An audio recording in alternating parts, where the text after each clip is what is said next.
karena mulai sesak lagi, sesak banget. Saya memberanikan diri ke dokter. Waktu ke dokter, begitu di ronsen, cek semuanya, dokter bilang kamu kena flek paru-paru. Keputusan yang agak gila sebenarnya ya. Iya. Maksudnya lagi sakit malah.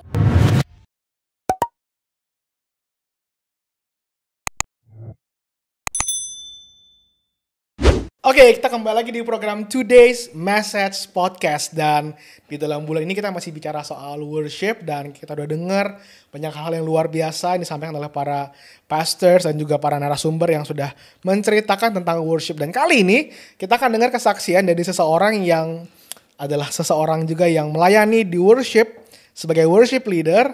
Dia adalah Bapak Larry Sigarlaki. Wow, apa kabar Pak? luar biasa. Oke. Mungkin aku panggilnya Ko Larry aja kali ya, seperti biasa ya. Oke, Ko Panggil Larry. bro juga gak apa-apa. Oh, panggil bro juga boleh. Oke, Ko Larry mau nanya nih. Sekarang apa aja kesibukannya nih? Kesibukan, jadi Ada perubahan nggak di masa pandemi ini? kesibukan jadi lebih kesibukan banyak, pribadi. lebih banyak makan sih sebenarnya. Banyak makan ya. Soalnya di rumah itu ada orang tua, umurnya juga udah mendekati 70 dan juga saya punya anak kecil ya. Saya juga tinggal di apartemen. Jadi Perlu menjaga gitu ya. Kalau bisa saya jangan banyak nongkrong, nggak banyak keluar karena Jadi agak berbahaya buat mereka yang iya benar-benar. Jadi di rumah usia lanjut. Di rumah makan banyak gitu. Jadi Enggak juga sih sebenarnya. Oke, dengar-dengar nih pelayanannya udah cukup lama di worship ya, sebagai worship leader ya. Udah berapa lama ya, Ko Larry sebagai worship leader? Kalau berapa lamanya itu saya sampai nggak bisa ngitung ya sebenarnya. Oh gitu, udah lumayan lama ya. Sebenarnya saya nggak fokus di worship leader. Karena saya nggak selalu melihat diri saya sebagai worship leader. Karena dari segi kemampuan saya, dari segi apapun yang saya lihat, kalau jadi tolak ukur, saya bukanlah worship leader.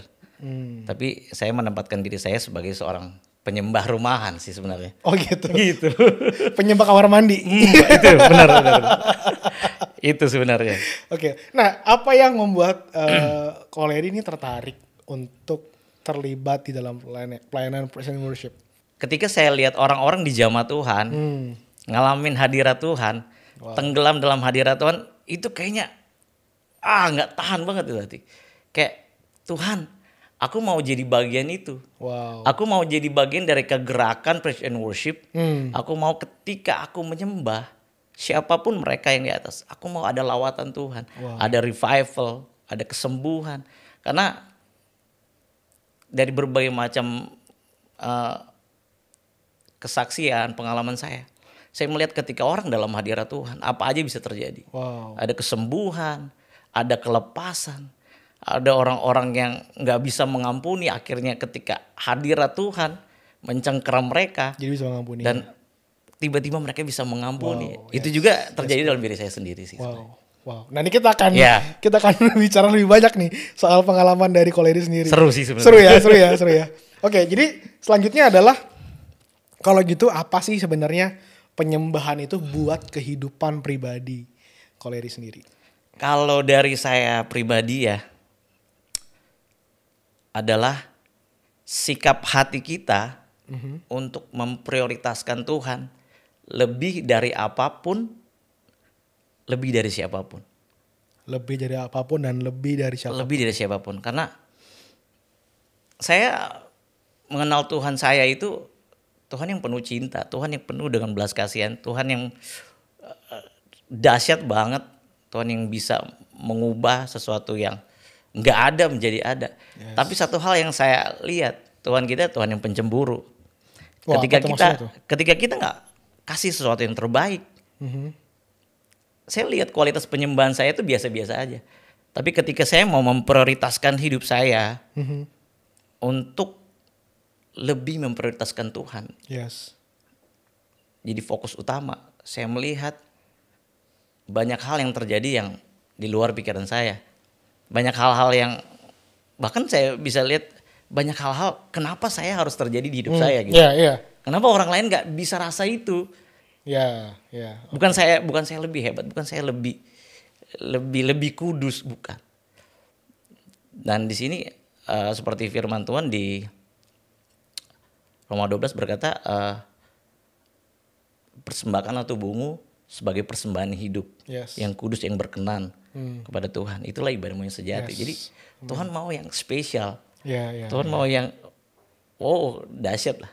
Oke, berarti Dia nggak mau yang nomor 2, dia nggak mau. iya, berarti dalam hal ini worship menurut Koleri adalah bagaimana ketika kita memberikan Tuhan sebagai prioritas utama. Ya. Ya, lebih dari apapun yang Contohnya begini sih. Ketika saya ditunjuk sebagai worship leader di hari Minggu nanti, saya ini orang yang suka bola sih sebenarnya. suka bola. Suka bola banget. Arsenal banget. Wow, Gunners Arsenal ya, gitu. Arsenal ya. Lagi kalah-kalahnya nih. Iya, iya, iya, iya. Nah, waktu saya mempersiapkan ketika saya di minggu besok saya harus bertugas. Ketika saya lihat Arsenal mau main, itu tuh kayak ada tarik ulur tuh. Nonton nggak? Iya, iya. Kalau saya nonton saya bisa kesiangan nih bangunnya. Saya ketika saking saya fanatiknya dengan Arsenal, ketika Arsenal kalah, mood saya bisa berubah. Oke. itu sangat berpengaruh banget. Iya, iya, Dan iya. di situ kadang ketika ada Arsenal, saya tugas, saya bilang, kadang Roh Kudus bilang begini, bener lo mau nonton, gitu kan? Udah Bener lo dikasih mau ini ya. nonton gitu. Tanda-tanda. Nah di situ saya mesti tunduk sama Roh Kudus dan Yes. saya mesti memprioritaskan Tuhan lebih dari Amin. hobi saya gitu. Yes. Ya, jadi Itu sih yang terjadi dalam jadi saya. itulah kehidupan penyembahan buat Koleri ya, memprioritaskan Tuhan. Nah, boleh tahu nggak kira-kira dari umur berapa sih udah seneng tuh mungkin nyanyi atau kayak apa kan anak kecil mungkin ada udah mulai suka angkat tangan, Oke. suka apa menyembah Tuhan gitu. Dari kapan tuh mulainya tuh? Saya tertarik dengan penyembahan itu ada ceritanya sih sebenarnya. Ceritanya. Gimana? Sekitar 3-4 tahun. Itu di Jakarta. Di Jakarta bapak dan mama saya memutuskan untuk tinggal di Jakarta. Dari Manado tinggal di Jakarta. Papa saya seorang pelaut. Wow. Mama saya waktu itu dia adalah pelayan di diskotik Stardust. Saya sebenarnya tahu-tahu nggak tahu sebenarnya. Iya, iya. Tahu tapi hal-hal kecil saya masih ingat sebenarnya. Nah kejadian yang buat saya tertarik dengan penyembahan ketika mama papa saya lagi berantem. Wow. Gimana tuh? Mama papa saya lagi berantem. Papa memang orangnya keras, cenderung kasar sebenarnya. Mama orang yang sangat lemah lembut. Hampir sampai detik ini saya nggak pernah lihat dia marah. Marah yang bener-bener gitu. Nggak pernah saya lihat dia marah. Terbalik dengan bapak saya. Bapak saya nggak bisa bercanda. Kaku gitu ya? Mau dibilang kaku enggak, tapi kayaknya hatinya marah terus. Oke. Kayak saya nggak tahu masa kecil dia seperti apa, tapi yang keluar dia marah. Dan ketika dia berantem sama mama waktu itu, satu perkataan yang selalu saya ingat, dia cuma bilang begini, ya udah kita cerai aja. Kita cerai aja. Saya umur 3-4 tahun tapi itu memori itu kayaknya ada terus di ingatan saya. Yang udah ngerti gitu ya di umur segitu ya? Kayaknya udah ngerti. Kayaknya udah ngerti. Iya. Karena soalnya sampai detik ini saya masih ingat di mana posisi mama saya, Oh gitu. di mana posisi bapak saya, Ya. di mana mereka lagi memperebutkan saya gitu waktu itu. Ada waktu papa ngomong cerai, dia langsung ambil baju-bajunya, dia taruh di koper. Ada tindakan yang berbeda yang dilakukan sama mama saya. Dia nggak ngelawan, dia nggak nyaut, padahal dia punya kesempatan mungkin untuk balik melawan. Tapi ini yang diambil sikap. Saya lihat dia berlutut.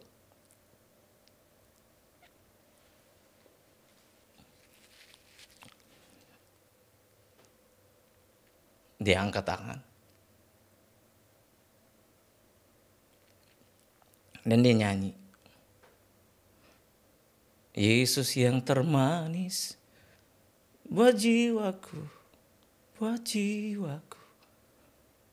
buat jiwaku. Yesus yang termanis buat jiwaku. Ku cinta selamanya. Di saat apa ya? Di saat pertengkaran, dia memilih untuk nggak melawan. Yes. Dia memilih untuk menyembah Tuhan. Yes. Itu pertama kali saya tahu kuasa penyembahan dari situ. Wow. Karena yang tadinya papa saya udah siap-siap gitu. Papa saya udah siap-siap mau meninggalkan rumah. Malah papa saya bilang, saya bawa Leri. Kakak saya sama mama saya. Ketika mama menyembah Tuhan, selesai mama menyembah Tuhan, saya lihat bapak saya. Dia taruh bajunya, dia duduk, dia tidur. Wow. Dia tidur. Dan itu pertama kali saya lihat kuasa dari penyembahan. Wow, yes. Itu pertama kali saya lihat. Dan saya tertarik. Jadi dengan penyembahan. Di umur 3 sampai 4 tahun itulah pengalaman pribadi yang pertama kali dialami. Karena kalau saya ke sekolah minggu waktu itu, saya sangat merasa rugi kalau ketika saya sampai di sekolah minggu, itu udah firman Tuhan. Kayaknya saya melewati momen-momen yang paling spesial dalam ibadah gitu. Oke, jadi setelah 3 sampai 4 tahun itu waktu itu, selanjutnya jadi ada pengaruh buat kehidupan Koleri bahkan di waktu di sekolah minggu gitu ya untuk menyembah Tuhan ya. Iya, seperti itu. Wow, luar biasa. Nah, itu kan berarti kita udah denger nih ya bagaimana pengalaman pribadi Koleri ini mengalami kuasa pujian penyembahan. Oke, nah yang berikutnya lagi nih, aku mau denger dong, ada nggak sih cerita di mana ketika Koleri sedang menyembah Tuhan ya, mungkin di dalam doa pribadi atau dalam penyembahan pribadi, dan di situ ada mujizat atau ada sesuatu yang pernah Koleri alamin. Apa tuh? Yang personal, yang luar biasa, yang mungkin sampai sekarang nggak bisa dilupain. Gitu. Ketika saya masuk dalam ucapan syukur, saya benar-benar kayak dikuasai hadirat Tuhan. Dan momen yang paling spesial waktu itu, teman-teman saya tahu waktu itu. Saya dulu pernah ada dalam komunitas sebuah band. Mereka tahu ketika mereka lagi asik-asik makan ya, ngobrol-ngobrol. Saya tiba-tiba kayak ada hati itu manggil, kamu ke atas. Saya bilang, mau ngapain? Tapi ada kayak sebuah keinginan kudus itu ya. Lu ke atas gitu loh. Mau ngapain? Untuk doa doang. Kayak Roh Kudus lagi panggil buat berdoa. Dan titik kedalaman yang saya ngalamin tuh sampai saya ngerasa di depan saya tuh kayak ada orang yang lagi jalan. Padahal di kamar itu nggak ada orang. Wow, berasa kehadiran Tuhan sampai segitu banget. Sampai saya merasa kayak Tuhan duduk di sebelah saya. Wow. Saya merasa takut, tapi takut itu nggak menakutkan. Takut yang apa ya? Takut yang penuh dengan sukacita, gimana ya? Nggak bisa menggambarkan. Dan itu indah banget sih. Selain itu pernah nggak ada pengalaman juga yang supranatural? Waktu itu saya kerja di Jakarta di Sunter. Saya jadi SPG. Saya di toko buku Metanoia waktu itu, kerja di toko buku Metanoia. Saya kerja, memang saya waktu itu jauh dari Tuhan. Saya nggak pernah ke gereja, sekalipun banyak customer yang datang. Di toko buku rohani kerjanya ya? Iya, toko buku rohani, tapi hidup saya nggak rohani. Iya. Saya termasuk orang yang banyak jual barang mempromosikan Tuhan, tapi saya nggak dalam Tuhan. Wow, iya. Ada orang-orang yang tahu, mereka mungkin punya karunia, mereka tahu panggilan saya, mereka tahu hidup saya. Dan mereka ada yang sampai datang nangis-nangis, kamu lagi jauh dari Tuhan. Tuhan suruh saya ke sini untuk panggil kamu, ikut dengan saya ke gereja. Wow. Sampai itu pun saya masih mengeraskan hati. Sampai pada satu saat, waktu saya mau ke tempat kerja, toko buku Metanoia, saya lagi siap-siap, dada saya sakit. Saya buang air liur. Ada darahnya. Wow. Hari pertama, oke, saya masih tahan. Hari kedua saya masih tahan. Tapi hari ketiga, keempat, saya mulai takut tuh. Karena mulai sesak lagi. Sesak banget. Saya memberanikan diri ke dokter. Waktu ke dokter, begitu di ronsen, cek semuanya, dokter bilang kamu kena flek paru-paru. Wow, flek paru-paru. Pengobatan kamu 6 bulan. Hmm. Dan waktu dia kasih resep, saya tebus obatnya. Obatnya Banyak banget. Saya bilang 6 bulan saya mesti habisin obat ini. Wow. Saya nggak habis pikir bagaimana saya bertahan untuk, dan kata dokter obat ini nggak bisa lewat. Kita kelewat 1 kali jedanya, kita bisa ulang lagi dari awal. Wow. Gitu. Yeah. Jadi wah, saya bilang udah saya nahan sakit, saya mesti disiplin dengan minum obat. Yeah. Udah. Waktu itu opa saya dari Manado datang. Pas ada di rumah om saya, opa saya lihat, kamu obat sebanyak itu buat apa? Opa saya lagi sakit flek paru-paru. Opa bilang begini, udah, tinggalkan itu obat, kamu baca firman, kamu doa puasa. Tapi saya nggak nyaut sama opa. Tapi dalam hati saya bilang, opa belum tahu sakitnya seperti apa. Dalam hati saya begitu. Opa belum tahu sakitnya seperti apa. Seminggu setelah saya ngobrol sama opa, saya dapat kabar opa meninggal. Opa meninggal, saya nggak bisa pulang ke Manado karena saya punya tanggung jawab pekerjaan di sini. Tapi satu hal yang saya ingat, perkataan itu. Saya ingat gaya hidupnya opa seperti apa. Opa mau sakit apapun, dia nggak pernah ke dokter. Dia cuma duduk di kaki Tuhan. Wow. Dia worship, dia puasa. Dan saya melihat kesembuhan terjadi. Memang nggak semua orang harus seperti itu. Yeah. Tapi itu yang dialami. Yang dialami seperti dan itu. Dan saya mencoba untuk mengikuti apa yang dia bilang. Karena saya sendiri sudah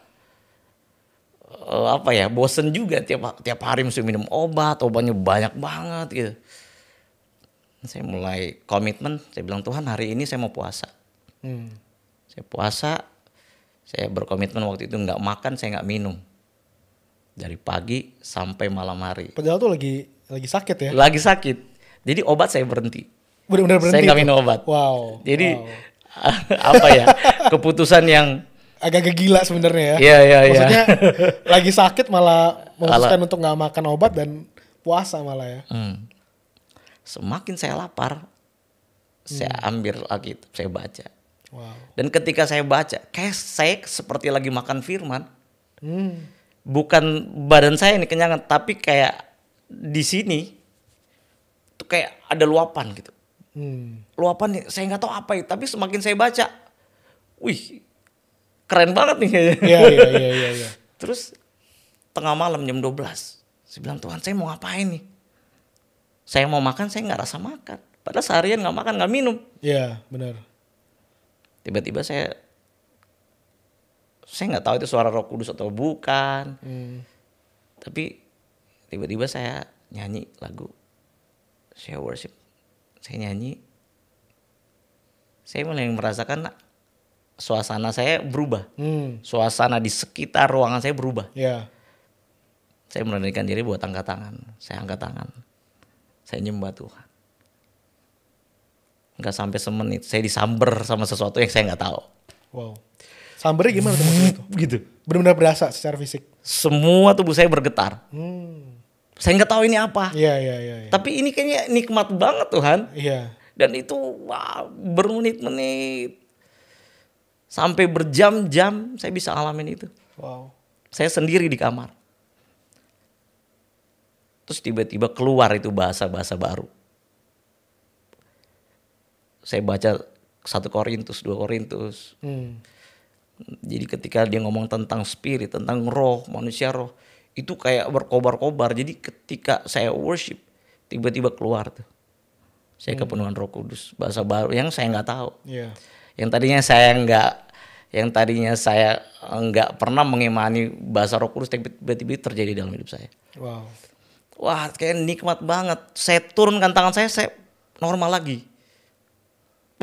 itu memang pengalaman supranatural yang unik. Iya. Wow. Terus saya bilang, Tuhan kok berhenti gitu loh. Iya. Dalam hati, Tuhan kok berhenti? Tuhan boleh nggak sekali lagi? Saya bilang, ini terlalu nikmat Tuhan. Saya nggak mau tinggalin ini. Saya coba angkat tangan sekali lagi, boom lagi gitu. Wow. Seluruh badan saya bergetar. Sampai saya kecapean, saya tidur. Tiba-tiba saya bangun. Nggak tahu saya punya keberanian dari mana. Saya ambil obat saya buang ke tong sampah. Wow. Padahal tuh dokter bilang 1 kali aja nggak boleh lolos 1 kali. ya. Tapi saya nggak tahu keberanian dari mana. Saya ambil, saya buang. Saya tahu saya udah sembuh. Saya nggak tahu, nggak ada konfirmasi dari mana. Tapi saya percaya saya udah sembuh. Iya. Saya coba untuk ronsen. Total ronsen yang saya lakukan untuk konfirmasi ya. Saya punya paru-paru 2 kali. 2 kali. Dan semuanya bersih. Saya sampai tanya dokter, Wow. bener nggak sih gitu? Yes. Bener nggak sih saya udah Amazing. bersih? Enggak, ini bersih kok. Emang kenapa? Enggak dokter, enggak. Enggak dokter. Terus saya pergi ke Dokter yang lain. Dokter yang Tempat ronsen yang lain. Ya ronsen lain. Iya. Begitu ronsen paru-paru saya, sama hasilnya bersih. Wow. Dan waktu saya melamar pekerjaan di Bank DBS, Bank Mega, Bank Capital, itu saya juga di medical check up. Dan semua hasilnya bersih. Saya diterima di pekerjaan waktu itu. Wow, luar biasa. Jadi benar-benar sesuatu yang supranatural. Benar-benar di luar pikiran saya. Yes. Tuhan buat. Apakah setelah itu berdampak dong ya buat kehidupan Koleri? Setelah pengalaman supranatural itu di dalam perjalanan kehidupan kerohanian buat Koleri sendiri, setelah itu maksudnya membuat semakin on fire dong buat Tuhan gitu ya? Ya, sebenarnya ada tarik ulurnya. Tarik ulur ya? Tarik ulurnya, terutama lewat panggilan Tuhan itu. Saya itu kelas 4 SD pernah masuk dalam sebuah grup paduan suara. Saya dilatih, 2 bulan dilatih. Tapi 10 menit sebelum tampil, saya dikeluarkan dari tim. Wow. Saya dikeluarkan dari tim. Kenapa tuh? Guru saya bilang, suara kamu false. Semenjak saat itu, saya nggak berani nyanyi. Wow. Saya cuma nyanyi kalau saya ada di kamar mandi. Itu pun cuma lagu gereja. Karena saya cuma tahunya lagu gereja. Lagu gereja, ya. Worship. Dan mama bapak saya nggak pernah bilang, oh kamu bisa nyanyi. Oh kamu mau gini, nggak pernah. Terus begitu saya lulus SMA, saya merantau ke Papua. Saya punya kerinduan untuk ke gereja. Saya mendengarkan khotbah dari salah satu hamba Tuhan. Dia kesaksian bahwa dia adalah salah satu juara ngaji se-Jawa Timur. Tapi dia mengalami perjumpaan dengan Tuhan. Ketika dia memutuskan untuk menerima Tuhan Yesus, keluarga dia siksa dia, dicabut kukunya, dibotakin, dimasukkan ke penjara, bahkan dikeluarkan dari kartu keluarga, status keluarga. Gitu. Itu buat saya menangis. Saya bilang, gila, gua Kristen dari lahir kok gua kayak begini gitu. Ketika diajak altar call, saya orang kedua yang maju waktu itu. Dan dia bilang begini sama saya.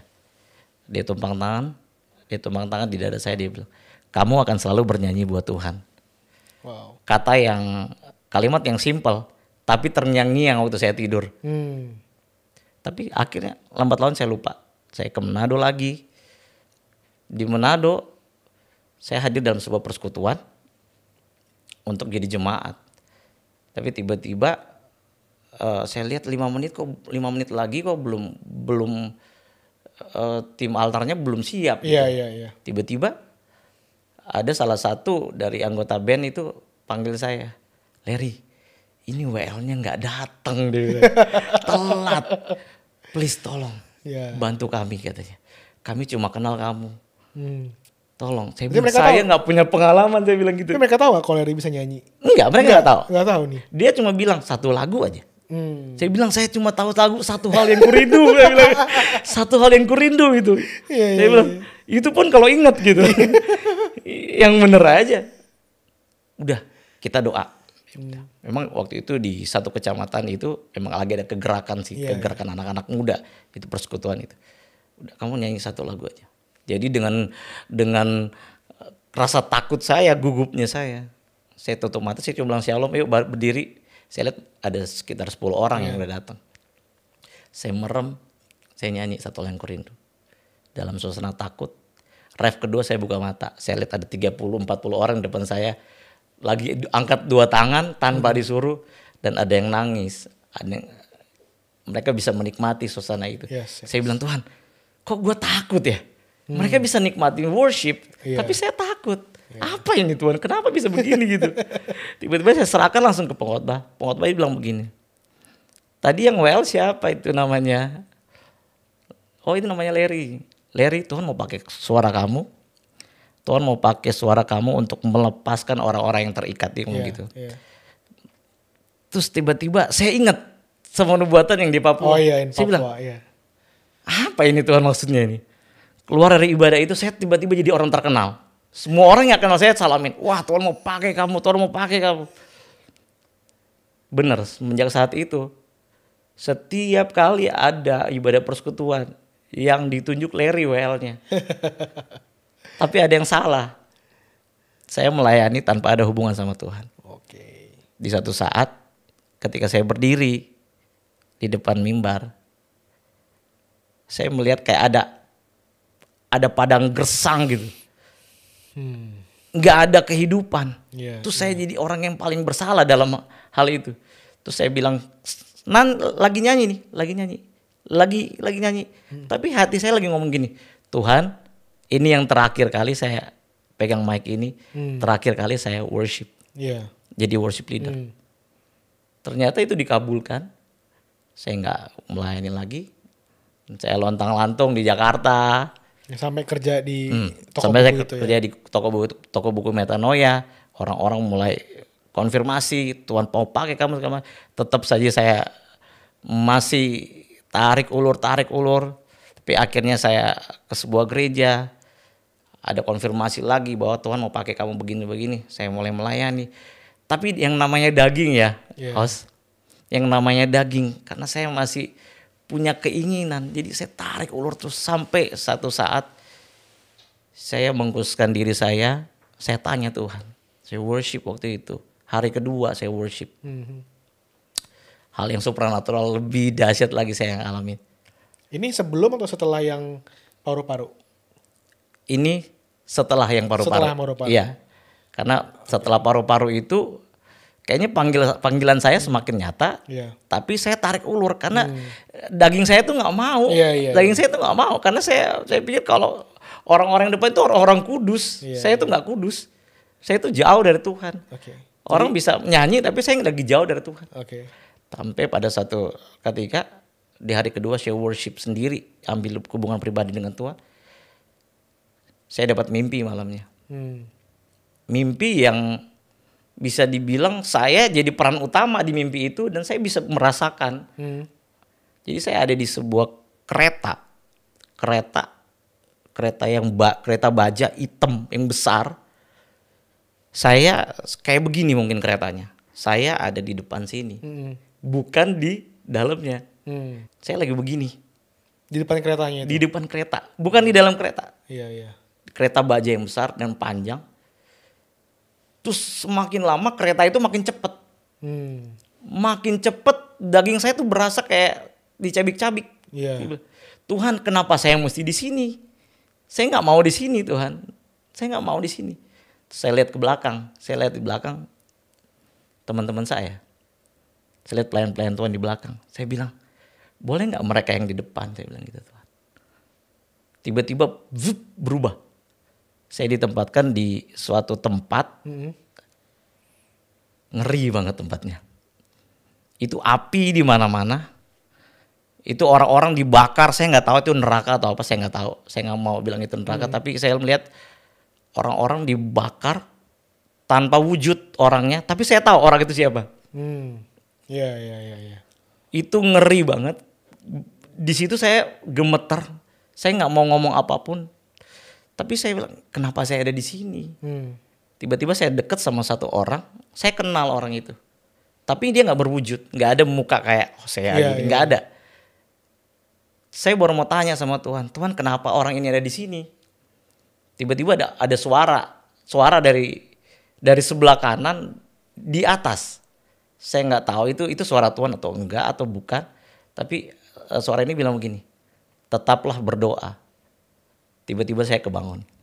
Saya kebangun, tubuh saya gemeter, ketakutan. Saya telepon mama saya bilang, "Mah, doain saya. Saya barusan dapat mimpi yang buat saya takut." Nah, ketika saya dapat mimpi, saya renungin apa itu artinya. Akhirnya saya berpikir ini sebuah konfirmasi bahwa saya dipanggil untuk mendoakan orang-orang yang seperti itu. Sesuai dengan apa yang jadi panggilan saya.